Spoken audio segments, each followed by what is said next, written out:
The paper grocery bag slipped from my fingers before I fully process what I'm seeing. The jar of shatters against my new tile floor, splashing red across the pristine white surface like blood at a crime scene.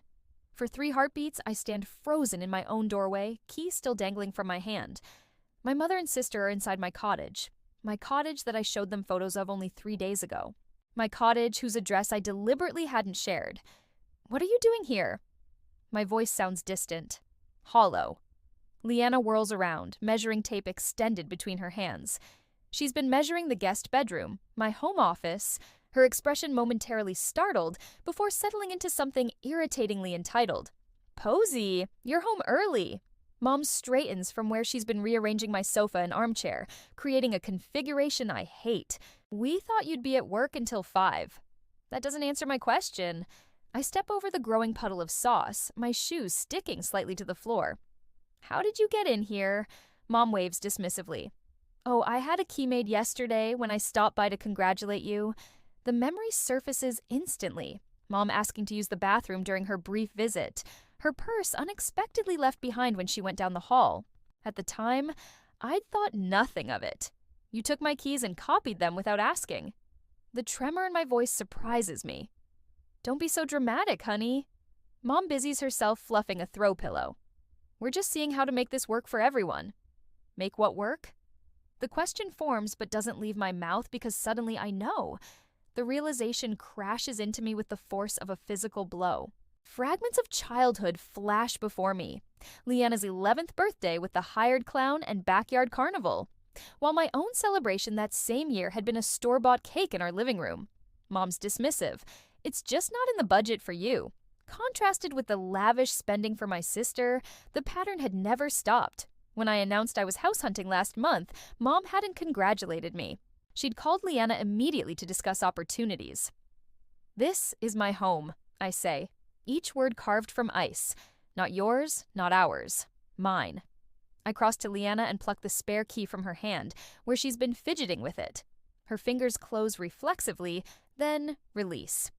You can't be serious about living here alone, Leanna says, her forehead creasing with practiced concern. This place has 3 bedrooms. The kids need space. Your housing situation is not my problem. The steadiness in my voice surprises me. After everything we've done for you, Mom's eyes widen, her hand pressed dramatically to her chest. Your sister's children need bedrooms. Family helps family, Posey. You know that the familiar weight of obligation presses down.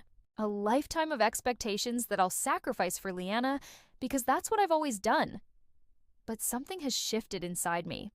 The trembling in my hands stops as clarity washes through me. You have exactly 2 minutes to leave before I call the police. I point toward the door, arms steady. You wouldn't dare. Mom's voice sharpens. 1 minute, 50 seconds. They leave. Mom slamming the door hard enough to rattle the windows. I slide the deadbolt into place with a satisfying click. The phone rings 20 minutes later as I'm still cleaning marinara from the grout lines. Dad's name flashes on the screen. What the hell do you think you're doing? His voice booms the moment I answer. Your mother is in tears. You're tearing this family apart with your selfishness? I say nothing, scrubbing harder at a stubborn red stain. Leanna needs help, Posey. That's what family does. You've always understood that before. Always understood. Always accommodated. Always sacrificed. Not anymore, I whisper, but he's still shouting, not hearing me. After I hang up, I stare at the family photo on my mantle. Mom, Dad, Leanna, with her perfect husband and 3 children, and me slightly off-center, smiling the strained smile I've worn my entire life. For the first time, I see us clearly, see the pattern of sacrifice I've been conditioned to accept.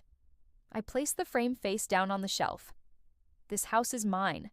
This life is mine, and I'm done giving pieces of it away. A day later, the Facebook notification pings while I'm sipping my morning coffee. A rare moment of peace 3 days after the marinara incident. Something about Leanna tagging me. I tap the icon, expecting another passive-aggressive family photo where I'm awkwardly positioned at the edge. What I find stops my breath. A post from 3 weeks ago before I'd even closed on my cottage shows Leanna's 3 children squeezed into their shared bedroom. The caption reads, "Kids are finally getting a bigger place soon. Blessed family first." My thumb hovers over the screen as I scroll to the comments. "Which bedroom does Ellie get?" asks one of Leanna's friends. Leanna's response, "The blue one with the bay window." Jack and Tyler will share the room across the hall. Mom thinks the 3rd bedroom should stay a guest room in case Aunt Carol visits. My coffee mug slips from my fingers, splashing hot liquid across my bare feet. I barely noticed the burn. 3 weeks ago.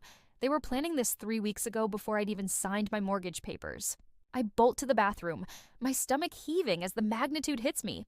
This wasn't an impulsive idea after seeing my house. This was calculated, planned. They had been strategizing how to take over my home before I'd even purchased it. My phone buzzes with a text notification as I rinse my mouth. It's from Dad, but he's accidentally included me in a group message meant for Mom and Leanna. "Don't worry about Posey's tantrum," Mom has written. "She'll give in once you're settled. She always does." The shaking starts in my hands and spreads until my whole body trembles against the cool bathroom tile. She always does. 3 words that summarize my entire life. The family dinner invitation arrives via text the next evening. We need to talk about a solution. Dad writes, "Your mother's making pot roast. 7:00 p.m. I should refuse." Every instinct screams to stay away, but some withered, hopeful part of me wonders if maybe, just maybe, they've reconsidered. When I arrive, the table is already set with Mom's good china. Dad, Mom, and Leanna sit clustered on one side, an empty chair waiting for me on the other. The division couldn't be more obvious if they'd drawn a line down the middle. "Posey," Mom says, her smile tight, "we're so glad you could join us." Before I can respond, Dad slides a manila folder across the table. We found the perfect solution. Inside are printouts of 5-bedroom houses, all within 2 miles of Leanna's children's school. Each listing has been annotated with notes like perfect playroom and good backyard for the kids. "These are lovely," I say carefully. "For Leanna and Mark." Dad clears his throat. "For all of you together." "We've already talked to your bank," Mom adds, stirring her iced tea. "Transferring your mortgage to a different property is quite simple. The difference in price would be manageable if everyone contributes." My mouth goes dry. "You contacted my bank?" "Just preliminary discussions," Mom says, waving away my concern like an annoying fly. "Your furniture won't all fit, of course," Leanna chimes in. "But we could sell the extra pieces. We'll need space for the kids' bunk beds." The front door opens and Mark strolls in late as usual. He nods at me before turning to Dad. "I was thinking about the garage spaces. The left side would work better for my truck if Posey doesn't mind parking on the street." The casual way they're dividing my property, a home they've never contributed a penny toward, leaves me speechless. My hands curl into fists beneath the table. "Posey," Dad says, his voice dropping into the serious tone he used when I was a child and had disappointed him. "Refusing to help would show you don't really care about being part of this family." Mom reaches across the table, not quite touching my hand. "Think about your relationship with your nieces and nephew. Children remember who was there for them." "Everyone knows family comes first in this town," Leanna adds, her eyes narrowing. "What would people think if they knew you had all that space while your sister's children are crammed into one room?" The weight of their expectations presses against my chest. For years, my entire identity in this family has been Leanna's supportive sister, never just Posey with my own dreams and needs. I spoke with Robert at your office. Dad mentions casually as if he hasn't just crossed yet another boundary. He understands your family crisis might require some flexibility in your schedule to help Leanna with the move. "After all we've done," Mom adds, her voice trembling with practiced emotion, "providing a home for you all those years. The memory surfaces, writing rent checks every month throughout college while living in their basement, watching them pay Leanna's full tuition and apartment costs without question." The silence stretches as they wait for my capitulation. The familiar script. Posey protests. Family pressures. Posey surrenders. She always does. But something has shifted inside me since finding them in my house. The pattern is suddenly visible, like one of those magic eye pictures that snaps into focus after years of just seeing random dots. I stand carefully placing my napkin beside my untouched plate. "Watch me not help," I say, my voice steadier than I feel. I walk out, ignoring their calls to return, their demands to sit back down and be reasonable. In my car, the phone begins buzzing with texts and calls. I switch it to silent. As I drive home that night, my phone lighting up with angry messages. I wonder if standing my ground is worth potentially losing my family.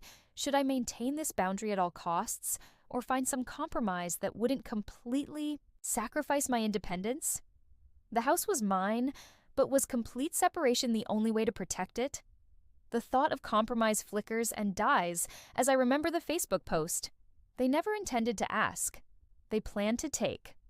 Some boundaries can't be partial. Sometimes the only protection is a wall. 3 days after the dinner ambush, notifications ping my phone like tiny detonations. Each one jolts me from whatever momentary peace I've managed to find. I make the mistake of looking at Leanna's latest Facebook post, her children squeezed onto a pull-out sofa, faces arranged in exaggerated pouts. The caption reads, "When family abandonment means your kids don't have proper bedrooms, family first. Unless you're selfish." Apparently. My stomach twists as I scroll through the sympathetic comments. People I've known since childhood offer prayers and support. 3 different church ladies promise to speak to me about Christian family values. My finger hovers over the reply button, but what could I possibly say that wouldn't pour gasoline on this fire? My phone buzzes with a text from Mrs. Hatcher, my 3rd grade teacher. "Your mother showed me pictures of your beautiful home. So much space for just one person. I raised 4 children in half that size." I set the phone face down on my kitchen counter and grip the edge until my knuckles whiten. The betrayal burns like acid in my throat, not just from Leanna, who I've come to expect this from, but from Mom. She's plastered photos of my house online with captions about forgetting where you came from and what happens when success goes to your head. The doorbell rings, sending my heart rate skyrocketing. Through the peephole, I spot Pastor Williams on my front step, Bible tucked under his arm. This isn't a coincidence. This is a coordinated attack. "I'm sorry I'm not available for visitors today." I call through the door. "Posey Adams, I've known you since you were in Sunday school. Your family is concerned, and as your spiritual advisor," I didn't request spiritual advice. I interrupt, surprising myself with the firmness in my voice. "Please respect my privacy." His sigh carries through the door. "I'll be praying for your heart to soften." After he leaves, I sit at my kitchen table and make a list of everything that's happened in the week since I threw my family out of my house. The scale of their retaliation is becoming clearer and more frightening. Yesterday, I discovered the first concrete evidence of how far they're willing to go. My mortgage statement hadn't arrived, so I called the bank. "We've been sending it to your updated address," the representative explained. "Your parents contacted us about forwarding your financial documents to their home for safekeeping. The violation leaves me breathless. They nearly succeeded would have if I hadn't been vigilant about my payments. What else have they diverted? What other pieces of my life are they quietly commandeering? Sleep has become almost impossible. I lie awake cataloging potential vulnerabilities, jumping at every creak and rustle outside my windows. The thought of checking my mail each day fills me with dread. What new boundary will they have crossed? What fresh guilt trip will be waiting? This morning, I received an email from my homeowners association. My parents had contacted them with concerns about commercial activity at my address. A complete fabrication, but one that required me to respond with formal documentation, proving I work from home occasionally, but don't run a business. The cost of this estrangement keeps mounting. But the alternative? A lifetime of exploitation, of being seen as nothing more than Leanna's support system, seems unbearable now that I've glimpsed freedom. I start small, changing passwords, setting up mail, forwarding directly to my workplace, installing security cameras at every entrance. I document each unwanted contact, each social media post, each attempt to access my personal information. The methodical process steadies my shaking hands. When the security company finishes installing my new system, I feel a strange blend of sadness and relief. My home, the place that was supposed to represent my independence, now resembles a fortress. The next morning, a small miracle appears on my desk at work. A loaf of homemade bread wrapped in brown paper with a note tucked beneath the twine. "Sorry I blabbed about your new place. Not everyone thinks you're wrong. Some of us wish we'd been brave enough to set boundaries years ago, Marcy." I hadn't. realized how isolated I'd been feeling until that small gesture of support brings tears to my eyes. The moment of peace is short-lived. That evening, I pull into my driveway to find Leanna's SUV parked in front. Through my front window, I can see shadows moving inside my house. The familiar surge of violation is accompanied by something new, cold, crystalline anger. This time, I don't hesitate. I call the police from my car, watching as neighbors peek from behind curtains at the unfolding drama. By the time the officer arrives, my family has noticed me sitting in my driveway. They spill onto the front porch, Mom's face contorted with self-righteous indignation. Dad's reamed with anger, Leanna clutching her purse to her chest like a shield. She's throwing her own family onto the street. Leanna cries dramatically as the officer approaches. "We were just visiting." "With what key?" I ask calmly, showing the officer my security camera footage on my phone. "I didn't give you permission to enter my home." Mom steps forward, eyes darting toward the gathering neighbors. "How could you call the police on your own blood? What will people think?" Something shifts inside me. The question that has controlled my entire life, "What will people think?" suddenly seems absurdly irrelevant. "I don't care what they think," I say, my voice steady. "I care what I think, and I think this ends today." The officer escorts them from my property with a warning about trespassing. As they drive away, I realize something profound. I've spent my entire life afraid of disappointing my family, measuring my worth by their approval. But I've never considered how consistently they've disappointed me, how little they've valued my independence, my choices, my right to a life that isn't defined by what I can give them. The next day, Dave, a friend from college who now practices family law, helps me draft a formal cease and desist letter. "They're counting on your guilt." He tells me as we review the document, "They've weaponized it your whole life." When Leanna shows up at my workplace the following week, her eyes swollen from theatrical crying, my coworkers form an unexpected protective barrier. Marcy intercepts her at the front desk. 2 others happen to join me for lunch when Leanna tries to ambush me in the parking lot. The contrast is stark. These people who owe me nothing respect my boundaries without question, while my family, who should protect me, tramples every line I draw. With each day, I find my voice growing stronger. No becomes easier to say. This doesn't work for me rolls off my tongue without apology. The words, "I've made my decision," no longer feel like a betrayal. At home, I change all the locks, upgrade my security system with door cameras that send alerts to my phone.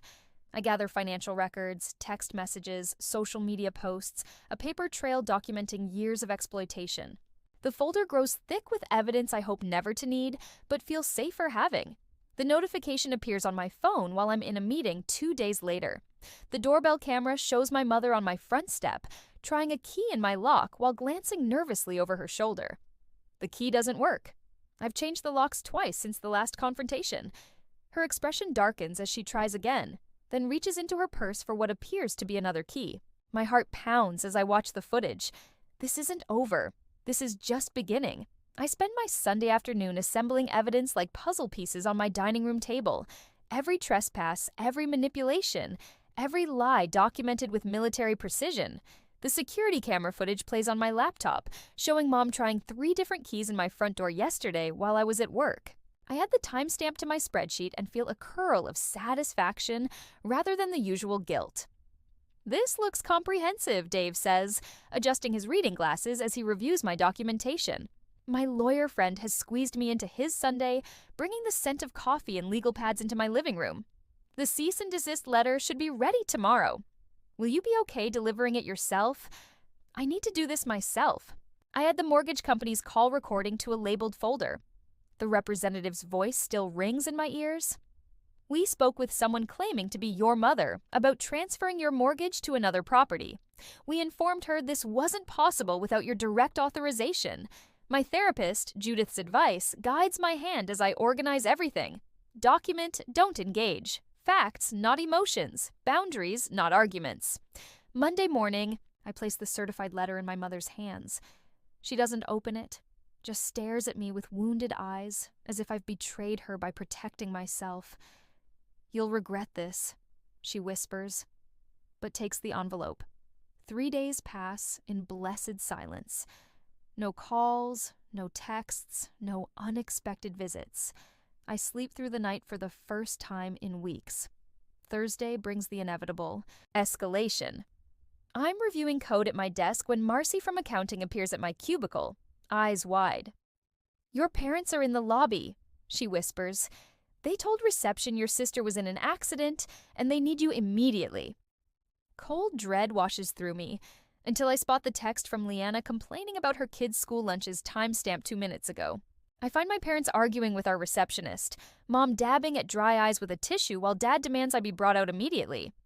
"Family emergency?" He barks at the young man behind the desk. "Her sister's been hurt." "I just texted with Leanna," I say, stepping into view. My voice remains steady despite the tremor in my hands. "She's fine." Mom drops the tissue.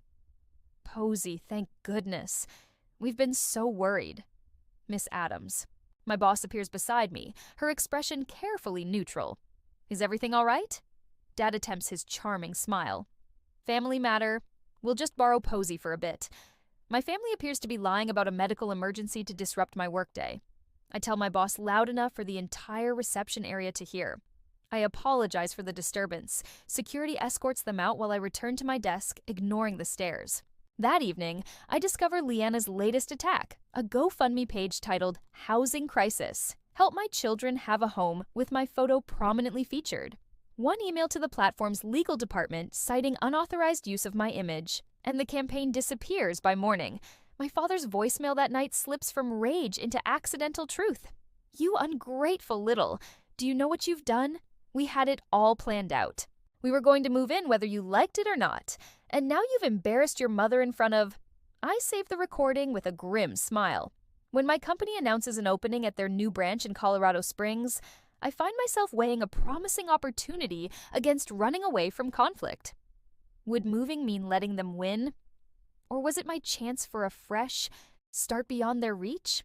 My support system rallies around me like a protective wall. Dave sends a formal warning to my family, outlining the legal consequences of continued harassment.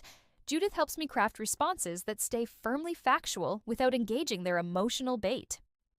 My boss offers flexible hours during what she calls this transitional period, her eyes knowing but never pitying. "Your house needs better security," says Tara, my realtor friend, walking the perimeter of my property. Motion sensing lights here and reinforce this back door. I'd expected to feel alone in this fight. Instead, I've discovered allies I never realized I had. People who value my boundaries and recognize my family's toxicity. The tide begins to turn. Aunt Susan calls to ask hesitantly about the other side of the story. Cousin Mike messages that he doesn't think it's right what they're asking. Even Leanna's perfect social media campaign backfires when friends comment, "Why can't you and Mark support your own family?" And "Isn't Posey single? Why should she house your kids?" Their facade is cracking, revealing the selfishness beneath. The job offer letter arrives in my email Friday afternoon. Colorado Springs branch manager glows on my screen like a beacon. Something loosens in my chest. Possibility, perhaps? Or freedom. For the first time in weeks, I smile without reservation. A week later, at home, the cherry pie sits on my kitchen counter like a crimson trap. Mom stands beside it, fingers tapping against the granite. In a rhythm I've known since childhood, the beat of her impatience when I'm not immediately agreeing to her plans. "It's your favorite," she says. Though cherry has always been Leanna's preference, not mine. I've corrected her on this fact at least 20 times over the years. Her eyes keep darting to the security camera mounted near my entryway. The blinking red light seems to make her nervous, which gives me a small measure of satisfaction. "I think we got off on the wrong foot with all this," Mom says, her voice unnaturally pleasant. "She's rehearsed this. I can tell by the way she keeps shifting her weight from one foot to the other, the way she did before parent-teacher conferences when I was young. Your father and I have been thinking, and we've come up with the perfect compromise." "I wasn't aware we were negotiating," I say, keeping my distance. The kitchen island between us feels like necessary protection. Mom pulls a folder from her oversized purse. We found some lovely properties just 15 minutes from here. 5 bedrooms, plenty of space. She slides several glossy listings toward me. "You sell this cottage. We all move into one of these. There's even a mother-in-law suite for Leanna's family. I flipped through the listings, noting the prices that are triple what my cottage cost. And how exactly would this work financially? Well, you'd get the master bedroom, of course. She smiles as if offering me a tremendous gift. We've already toured 3 of them. The realtor was very accommodating when we explained the situation. You toured houses in my name? The calm in my voice surprises even me. Mom waves dismissively. We needed to move quickly. The Henderson's daughter is also looking in that neighborhood. She leans forward, voice dropping. Listen, Posey, if you're going to be difficult about this, we can always contest the ownership. You couldn't possibly have afforded this place without family help. Family help? The words taste bitter. You mean the full rent I paid while living at home during college? Or perhaps you're referring to the student loans I'm still paying off while Leanna's education was fully funded. Mom's face hardens. Don't be ungrateful. I walk to my office without responding and return with an envelope. I place it on the counter between us next to her untouched pie. What's this? She doesn't reach for it. It's a job offer from our company's new branch in Arizona. I push it toward her. I accepted it last week. Her hand freezes mid-tap. Arizona. I'm selling the cottage. I watch her face brighten before adding and moving to Tucson next month. The color drains from her face. But what about Leanna? Her housing situation is not my concern. I open a drawer and pull out a thick manila folder. I've been gathering some interesting documentation. I spread the contents across my counter. Financial records showing my paid rent throughout college alongside Leanna's fully funded education. Birthday expenditure comparisons showing the thousands spent on her celebrations versus the bare minimum for mine. Loan papers for the cars they bought her while I saved for my used Honda. What is this supposed to be? Mom's voice has lost its rehearsed quality. Evidence. I pull out my phone and tap the screen. And here's my security footage showing 17 unauthorized entry attempts on my property. Mom stares at the screen, watching herself and Leanna testing keys in my lock, peering through windows, even once bringing a locksmith who thankfully refused the job. I'm not running away, I say, gathering the papers. I'm running towards something better, a life where I'm valued, not just useful. Your father will be furious, she whispers, but there's a new uncertainty in her voice. I'm counting on it. 3 days later, I arrive at my parents' house for what they've built as a family meeting to resolve the housing situation. The driveway is full, my aunt's car, my cousin's SUV, even my grandmother's ancient Buick. The gang's all here to witness my surrender. I take a deep breath before entering, folder tucked securely under my arm. The conversation in the living room halts when I step inside. Leanna sits on the couch between my parents, a united front. The extended family is arranged in a loose semicircle, an audience for the performance. There she is, Dad says, standing with a forced smile. We were just about to explain our solution to everyone. Actually, I say, my voice carrying across the suddenly silent room. I have an announcement first. I place my folder on the coffee table and open it to reveal the listing for my cottage, complete with professional photographs and a bright red for sale banner across the top. My house goes on the market Monday, I say, and I've accepted a position with my company's Arizona branch. I'm moving next month. The silence stretches for 3 heartbeats before Leanna's shriek shatters it. But what about us? Where are we supposed to go? I meet her gaze steadily. The same place you've been living. The same place you'd still be if you hadn't tried to take what's mine. Dad stands, face weening. This is how you abandon your family after everything we've done for you. Everything you've done? I pull out copies of my documentation, passing them to my grandmother and aunt. Here's a record of what you've actually done. Different rules for different daughters, different support, different expectations. My aunt's eyes widen as she scans the papers. You made her pay rent during college while paying for Leanna's apartment. It built character, Dad. Snaps. But his confidence wavers as more family members begin examining the evidence. You should see the security footage, I add, loud enough for everyone to hear. Them trying to break into my house while I'm at work, calling my mortgage company, pretending to be me, creating a GoFundMe, claiming I was in financial distress. Grandmother's hand covers her mouth. Is this true? My parents' silence is answer enough. As I drive home that evening, my phone buzzes with texts, not from my parents or Leanna, but from my aunt, my cousins, my grandmother. Words of support, Questions about whether they'd been misled about other family matters over the years. The beginning of cracks in the family mythology. 2 days later, my realtor calls with news that feels like both victory and farewell. "You've got an offer already," she says. "20,000 over asking, cash with a 30-day close." "I'll take it," I tell her without hesitation. "One more thing," she adds. "Do you want to keep the spare keys? Or should I discard them?" I think of all the keys that have been copied without my permission, all the boundaries crossed. "Discard them," I say. "I won't need them where I'm going." As I hang up, I hear whispers that my parents have already approached my cousin Thomas about his guest house. The cycle continues, but without me in it. I wonder briefly if any relationship with my family can be salvaged after I move, whether distance might actually make healing possible. But that's a question for another day. Today, I have boxes to pack and a new life to build, one that's entirely my own. A year later, the morning sun streams through windows that have no curtains because I haven't decided what style I want yet. My furniture sits exactly where I placed it, not where someone else thought it should go. The wall beside my desk blooms with photographs. Me atop a mountain in Colorado, shaking hands with the CEO after my promotion, standing proudly in front of this house on closing day. Not a single picture shows my family. My phone rests on the counter, its screen occasionally lighting up with notifications. A year ago, I would have lunged for it, heart racing at the possibility of another accusation or demand. Now, I glance at it with casual indifference. Unknown numbers route straight to voicemail, and several familiar ones too. Outside, through the kitchen window, my garden catches the morning light.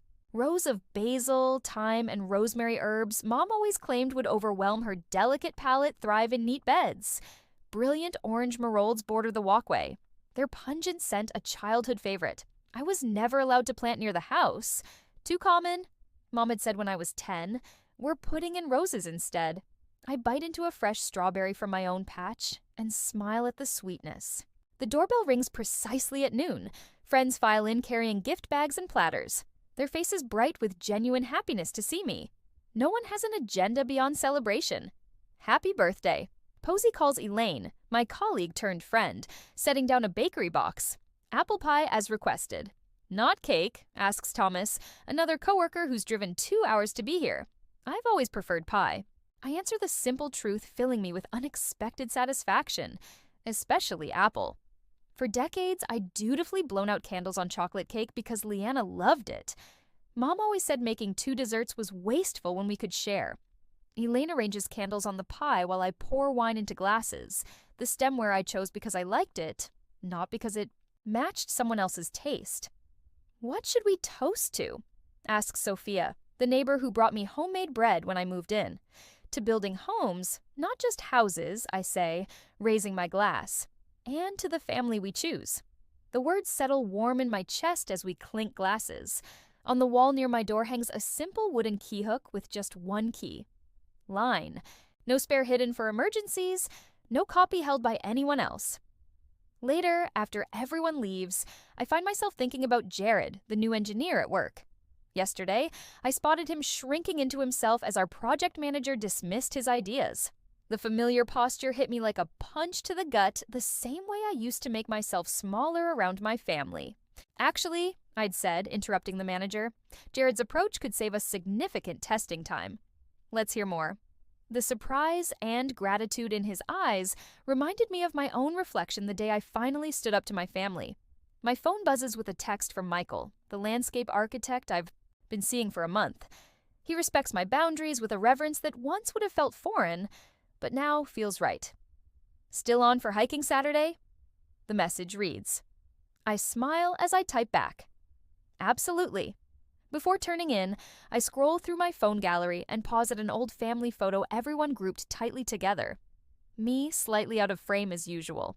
After a moment's hesitation, I delete it and replace it with a picture of my front door painted the bold red I'd always wanted. My cousin Brenda texts occasionally now. Last week, my uncle called to check in. These tentative connections with extended family happen on my terms with clear boundaries that they've learned to respect. As I settle into bed in my quiet house, I wonder whether complete separation from my parents and Leanna was necessary for healing, or if someday I could rebuild limited contact on my terms. What would you do? maintain the distance that brought peace, or attempt to create a new, more balanced relationship from the ashes of the old. For tonight, I'm content with the life I've built.